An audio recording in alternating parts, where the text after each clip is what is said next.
बिल्कुल याद है मामा जी, इसने बहुत अपमान किया था हमारा। इन पांडवों को एक सुई की बराबर भी हम जमीन नहीं देंगे। बिल्कुल नहीं देंगे मामा जी। तुम कायरों से मुझे यही उम्मीद थी। आ जाओ, मैं भी देखता हूँ कौन करता है मुझसे युद्ध। ये योद्धा करेंगे युद्ध आपसे। आ जाइए आप।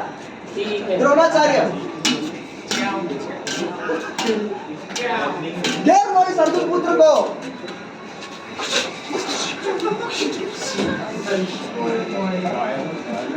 आओ मित्र, आओ आओ मेरे मित्र कर्ण, अपने हाथों से इसका वध कर दो। मित्र दुर्योधन, एक के सामने 7 लोग, ये कहाँ की वीरता है? वो कौन सी वीरता थी मित्र, जब इसने हमारे भीष्म पितामह को बाणों की सैया पर लिटा दिया था? वो कौन सी वीरता थी? अगर हम भी उनके जैसे हो गए तो हम दोनों में फर्क क्या रह जाए? मित्र, तुम ये बात भूलो नहीं कि मैंने बचपन से तुम्हारा साथ दिया है, और आज जब जरूरत है तब तुम्हारा साथ नहीं दोगे। मित्र, तुम्हारी मित्रता निभाने के लिए और इसको मोक्ष दिलाने के लिए मैं इसका वध करूंगा। आक्रमण!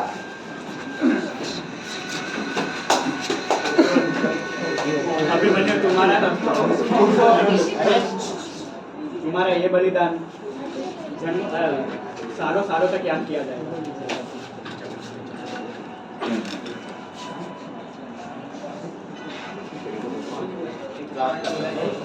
रात का समय, यहाँ पर अभिमन्यु के पिता अर्जुन उनसे मिलने आए हैं।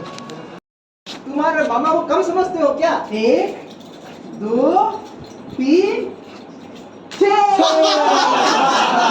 देखा, ला दिया 6। जी मामा जी, बिल्कुल सही। परंतु पुत्र भांजे, मुझे सिर्फ युद्ध में एक व्यक्ति से चिंता है। किस व्यक्ति से मामा श्री? श्री कृष्ण से। श्री कृष्ण से। ध्यान रहे उस तरफ से वो युद्ध नहीं करे, वरना हम क्षण भर में युद्ध हार जाएंगे। जी मामा जी, मैं आपके इस उपदेश का ध्यान रखूंगा।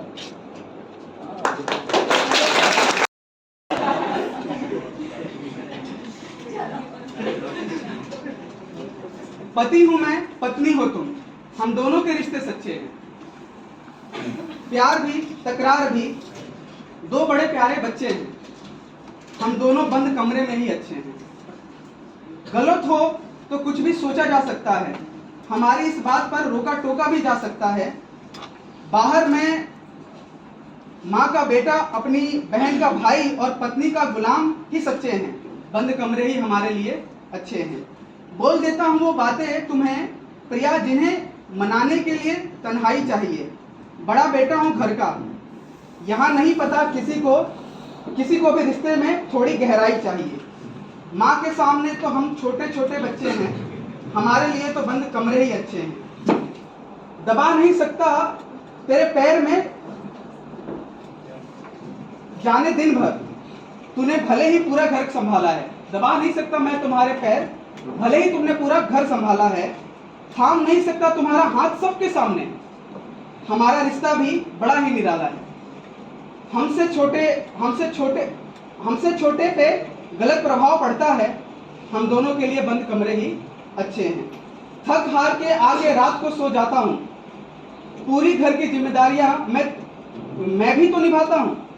मेरे सर पे तेल की मालिश, सुबह सुबह मीठी चाय की प्याली, मेरी जान ये सब तेरे ही करिश्मे हैं, हम दोनों के लिए बंद कमरे ही अच्छे हैं। बीमार तुम हो तो साथ मैं नहीं दे सकता, बात उन दिनों की हो तो मैं ज्यादा कुछ नहीं कह सकता। घर के और लोग के सामने तो हम बड़े ही आदर्श बच्चे हैं, हमारे लिए तो बंद कमरे ही अच्छे हैं। कभी मौका मिले तो मुझे पूछ लेना खाया है क्या, ये पूछ लेना। प्यार मिलता है तो थोड़ा प्यार मुझे भी दे देना। सबकी बातें सुनते हो, कुछ मेरी भी सुन लेना। महसूस नहीं होता तो कोई बात नहीं, पैरों की थकान और आंखों की अश्क तो सच्चे हैं, हमारे लिए तो बंद कमरे ही अच्छे हैं। रूठ कर तुम मुझसे इस कमरे से बाहर भी नहीं जा सकती। यूं तो पूरा देश कहता है जिंदाबाद नारी शक्ति। ये सच है तो थोड़ा सम्मान करो, अपनी नारी का थोड़ा मान करो। अगर वक्त मिलते कभी थोड़ा तो इन बातों पर विचार करो। मर्द बनना छोड़ो, ये सोचो कि आप आदमी कितने अच्छे हैं, हमारे लिए तो बंद कमरे ही अच्छे हैं। जो आईटी वाले बैच से मुझे जानते हैं कि मैं थोड़ा गरीबी से बिलोंग करता हूँ, तो जब भी कोई अगर व्यक्ति मैं अगर अपनी बात करूँ तो मैं 10वीं के बाद से ही काम कर रहा हूँ मेरी ज़िंदगी में। तो कोई लड़की है जो शायद अमीर परिवार से या मिडिल परिवार से है, तो वो किस तरीके से एक गरीब लड़के को देखती है, उसका नज़रिया क्या होता है देखने का।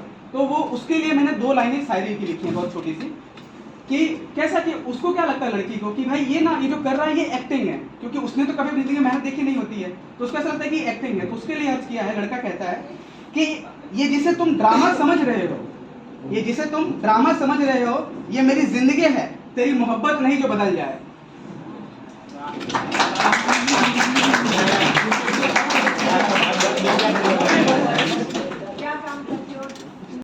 किसका भला किया है, लोगों की बात क्या, उसने कब किसका भला किया है।